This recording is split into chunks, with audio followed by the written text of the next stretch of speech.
읽겠습니다.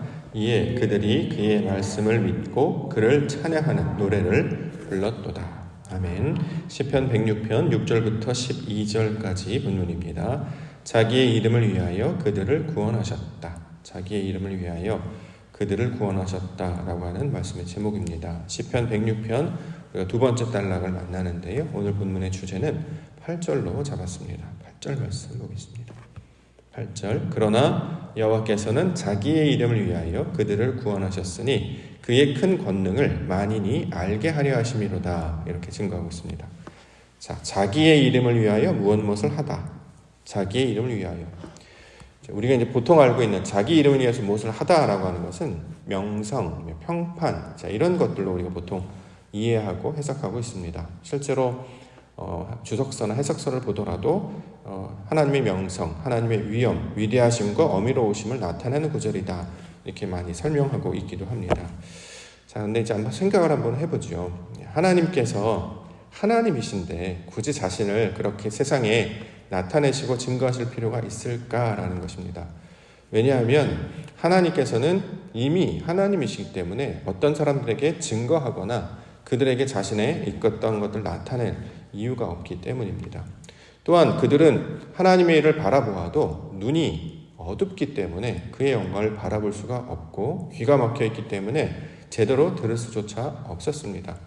또 이스라엘 백성들을 선택하셨기 때문에 애굽 백성들은 여호와가 누구이기에 바로의 고백처럼 여호와가 누구이기에 백성들을 보내려 하는가 이렇게 관심조차 없었습니다.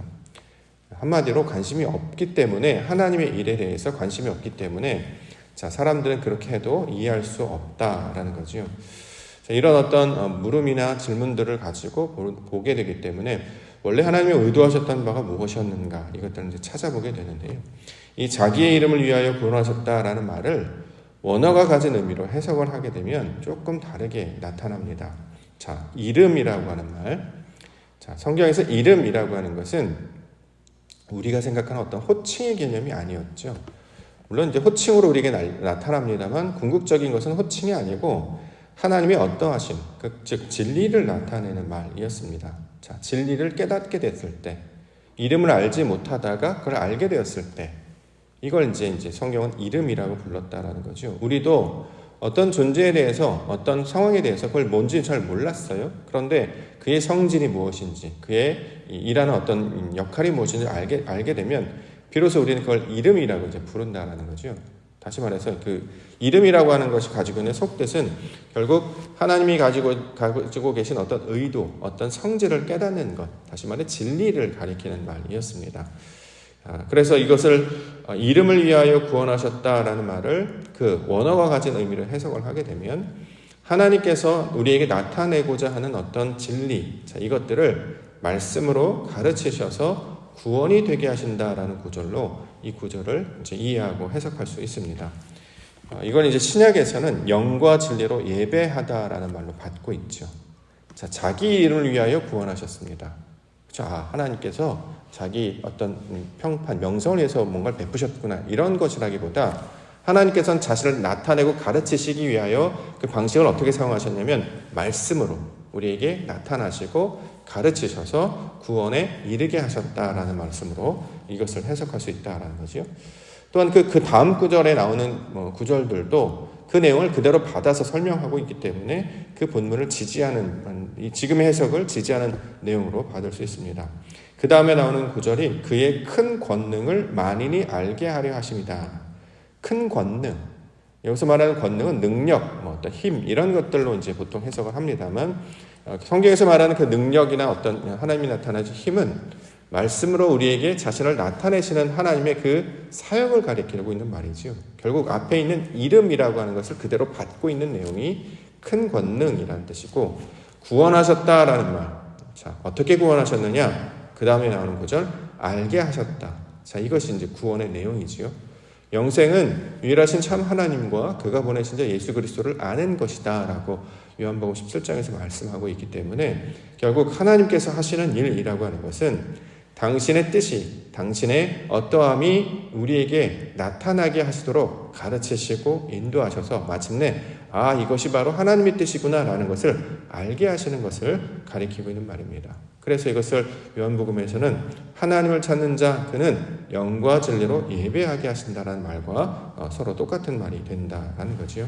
자, 이처럼 시편 106편은 성경의 주제별로 이제 구분했을 때 네 번째 책 민수기의 주제와 닮아 있다라고 우리가 살펴보았는데, 민수기의 주제도 하나님의 백성들을 광야로 부르셔서 말씀으로 그들을 가르치시는 하나님의 사역들을 나타내고 있지 않습니까? 자, 그래서 이 주제와 서로 연결해서 생각해 본다고 하면, 자기의 이름을 위하여 그들을 구원하셨다라고 하는 것은 하나님께서 자신을 진리로 가르치시기 위하여 말씀으로 우리를 알게 하셨다. 자, 이 내용으로 이 본문의 내용들을 이해하고 받을 수 있을 것입니다.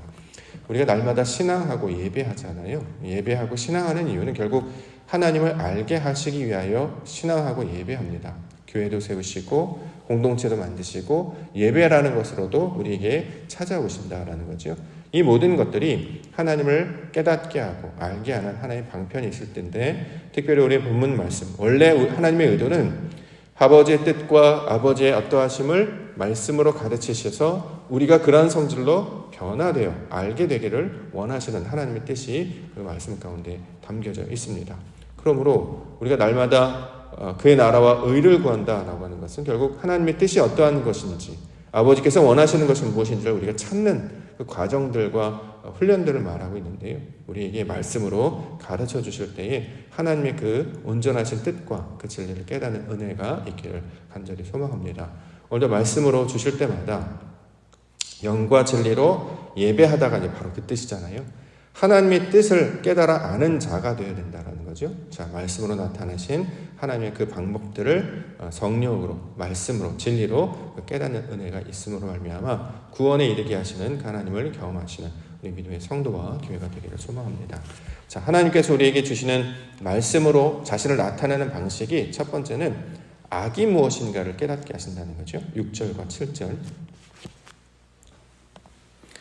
우리가 우리의 조상들처럼 범죄하여 사악을 행하며 악을 지었나이다. 우리의 조상들이 애굽에 있을 때 주의 기이한 일들을 깨닫지 못하며 주의 크신 인자를 기억하지 아니하고 바다 곧 홍해에서 거역하였나이다.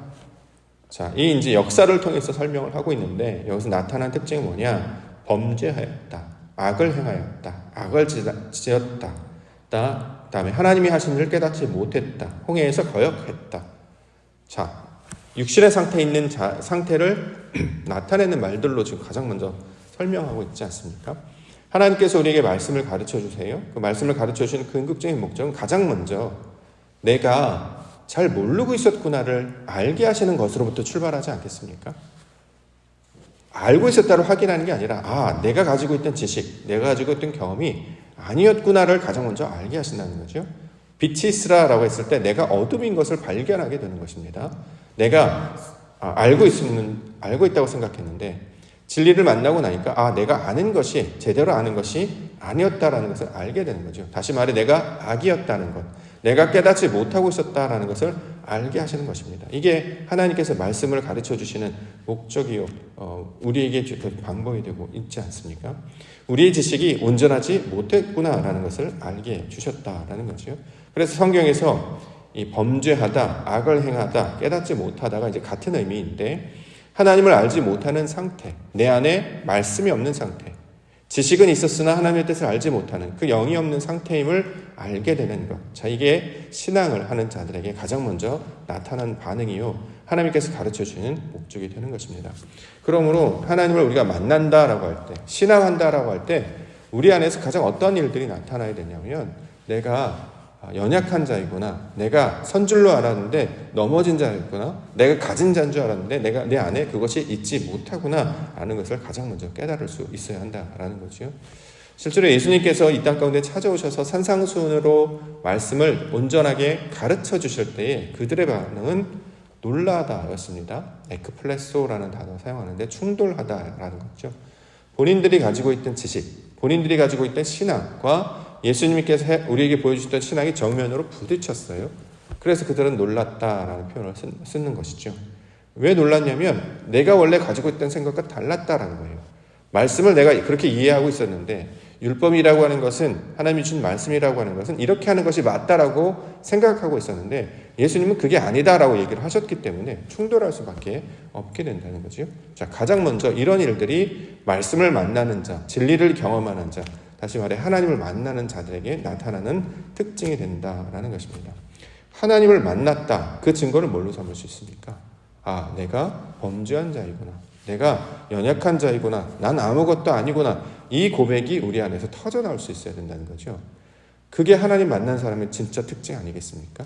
가장 먼저 나의 연약함, 나의 부족함, 나의 말씀 없음을 깨달아서 아, 이게 바로 하나님이 객관적인 나를 발견하는 것. 그래서 하나님의 온전하심이 나에게 빛비침을 통해서 나의 현실을 자각하게 하는 것으로부터 이 신앙의 온전함이 출발하게 됩니다. 그래서 하나님을 만나게 되면 작아지지요. 하나님을 만나게 되면 낮아지게 됩니다. 근데 놀랍게도 우리 하나님은 높으신 분이셔서 그 작아진 자를, 그 낮아진 자를, 그러니까 가난한 자를 부유하게 하시고 낮아진 자를 높이시는 분이 하나님이시다라는 거죠. 그래서 마가복음에서는 낮아진 자, 섬기는 자가 되라. 마태복음에서는 가난한 자가 되라. 이렇게 말씀을 하고 있는 것입니다. 가장 먼저 나의 연약함, 나의 실존적 현실, 나는 아무것도 아니고 나는 범죄한 자임을 하나님 앞에 고백하며 그 하나님의 영광을 맛보시는 은혜 시간이 되기를 원합니다.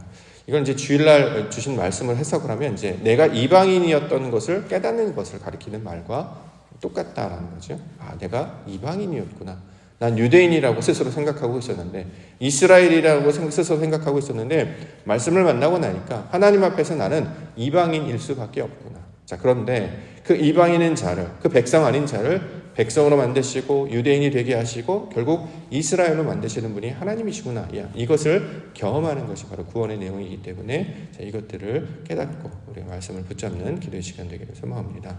두 번째 주시는 말씀이 구원하시다라는 말씀인데요. 9절부터 11절입니다. 12절까지. 이에 홍해를 꾸짖으시니 곧 마르니 그들을 인도하여 바다 건너가기를 마치 광야를 지나감 같게 하사 그들을 그 미워하는 자의 손에서 구원하시며 그 원수의 손에서 구원하셨고 그의 대적들은 물로 덮으심에 그들 중에서 하나도 살아남지 못하였도다. 이에 그들이 그의 말씀을 믿고 그를 찬양하는 노래를 불렀도다. 자, 홍해를 건너가다라는 말로 설명할 수 있는데요. 자, 바다를 건너가다라는 말로 설명할 수 있습니다. 자, 어떤 상태가 변화되는 것을 가리키고 있는 말이죠. 자, 이걸 건너가다라고 이야기하지요. 그래서 원래 이스라엘 백성들은 이브리 사람들이었잖아요. 건너온 자. 근데 그 나중에 이게 바뀌게 되죠. 히브리로 바뀌게 되죠. 이브리 앞에 생명, 호흡이라는 단어가 하나 덧붙여서 이브리가 히브리가 됩니다. 그렇죠? 아브라함이 아브라함이 되는 것과 똑같습니다. 애굽에 있던 자의 상태에서 자, 건너가서 광야의 상태, 말씀의 상태로 변화되게 되는 것이죠. 그래서 이걸 구원이다 이렇게 이야기하고 있습니다. 그래서 10절에 보면 미워하는 자, 원수 이렇게 나오는데 그 미워하는 자 원수는 바로와 그의 병거, 백성들을 가리키는 말입니다만 궁극적으로는 그 바로와 똑같은 상태가 바로 우리였잖아요. 우리도 여호와 하나님을 알지 못했습니다. 나도 여전히 나의 육신 가운데 머물러 있었기 때문에 내 뜻대로 살았던 거죠. 근데 그것으로부터 구원해 내신대요. 그것으로부터 이끌어내셔서 하나님의 말씀으로 바꾸신다는 거죠. 그래서 그 대적들, 나의 옛사람, 옛 성품들은 물로 덮으시다. 진리로 가르치셔서 우리를 알게 하시는 거예요. 그래서 과거의 어떤 기질들, 나의 어떤 정욕들, 나의 습관들 다 끊어내 버리셔서 하나님의 거룩한 백성으로 만드시는 이야기가 바로 구원 이것이다 라고 설명을 하고 있습니다. 그래서 예전에는 말씀이 없었죠. 그런데 이제 말씀을 가진 자가 되었습니다. 그래서 12절에 말씀을 믿고 라는 단어가 나오는 것이죠. 말씀을 믿고 라는 단어는 감정적이거나 의지적인 단어라기보다는 구체적으로 우리에게 증거가 나타나는 것을 가리키고 있는 말입니다. 내 안에 말씀이 없었어요. 지식이 없었는데 하나님의 말씀이 들려주셔서 나에게 이것이 지식이 되고 그 지식으로 말미암아 하나님의 뜻이 무엇인지를 알게 된 상태. 자, 이걸 믿음이라고 이야기하는데 말씀이 내 안에 들어왔기 때문에 마치 내 마음의 광야에 하나님의 말씀의 씨처럼 뿌려지는 것을 가리키고 있는 말입니다. 그래서 이걸 믿음 있는 자가 되었다. 증거가 있었기 때문이다라는 거죠. 자, 그러면 하나님의 뜻이 무엇인지를 말하기 시작합니다. 그래서 노래, 찬양들이 나온다는 말이 바로 그 뜻이었잖아요. 자, 말을 배워서 하나님의 의도가 무엇인지를 알아야 음을 분별하고 그 높낮이를 깨달아야 노래가 되는 것처럼 하나님의 음성을 듣고 그가 원하신 뜻이 무엇인지를 알게 되었다. 그래서 이걸 노래라고 부르고 찬양이라고 부른다라고 성경은 설명하고 있는데 바로 그것을 우리 가운데 허락하시는 것으로 설명하고 있습니다. 자, 이처럼 하나님의 구원은 우리를 가르치시는 거예요. 우리를 알게 하시는 것입니다. 그래서 하나님을 온전히 깨닫지 못하다가 이게 바로 하나님의 뜻이구나, 이게 바로 하나님께서 원하시는 것이구나 라고 알게 되면 그러한 존재로 우리가 변화되는 것을 구원의 내용으로 설명하고 있는 것입니다. 그래서 요한복음 17장에서도 아는 것이다, 배우는 것이다 이렇게 설명을 하고 있고, 마태복음에서는 제자로 삼아 이런 표현을 하지요. 너희가 나아가서 제자로 삼아 가르쳐 지키게 하라. 결국 우리가 배우는 자가 되는 것을 가리키고 있는 말입니다. 그래서 이 말씀들을 들은 백성들, 성도들은 명성, 평판, 즉 자기의 이름을 내거나 자신의 능력을 보이려고, 남에게 신앙하는 걸 보이려고 하는 것이 아니라 가르치고 배우기 위해서 세상 가운데 전해졌다는 거죠. 우리는 그래서 배우는 자들이고 받는 자들입니다. 어떤 상황 가운데서 배우고 받는 자들이기 때문에 겸손할 수밖에 없는 것이고 순종할 수밖에 없는 것입니다. 자, 이러한 모습들로 세상들을 살아갈 때 세상 사람들은 다 가르치려 들잖아요. 그렇죠? 누구를 만나보십시오. 배우려고 하는 사람은 거의 없고요. 다 가르치려고 들어요. 이게 맞아, 이렇게 해야 돼. 모든 사람들은 다 그렇게, 이게 이제 세상의 방식이라고 하면 진리를 하는 우리 기독교 하나님의 백성들은 배우려고 하고 들으려고 합니다. 왜 그러냐면 사람에게 어떤 정보를 얻고자 함이 아니고 세상 속에서 역사하시는 이 과정을 통해 하나님의 뜻이 무엇인가 찾는 자이기 때문입니다. 결국 진리를 찾고 하나님을 찾기 위해서 늘 배우려고 하고 들으려 한다는 거죠. 태도 자체가 세상 사람과 다르기 때문에 삶의 방식이나 또 그들이 구하는 생각이 다르게 된다는 거죠. 이걸 구별된 백성으로 우리 가운데 성도로 만들어 주셨습니다. 자, 이처럼 자기의 이름을 구원하셨다. 즉 하나님께서 말씀을 통해 우리를 가르치시고 인도하셔서 마침내 알게 하시는 분이시다. 그러므로 우리는 제자가 되어서 그가 말씀하시는 것을 제대로 듣게 하여 주시옵소서. 배우게 하시고 깨닫게 하여 주시옵소서. 그래서 세상에서 보는 것들로 만족하지 아니하고 그 안에서 역사하시는 하나님의 영광 보는 자 되게 하여 주시옵소서. 이렇게 간구하며 오늘도 하나님의 나라와 뜻을 구하며 나아가시는 우리 믿음의 성도님들 되시기를 주의 이름으로 간절히 축원합니다. 기도하겠습니다.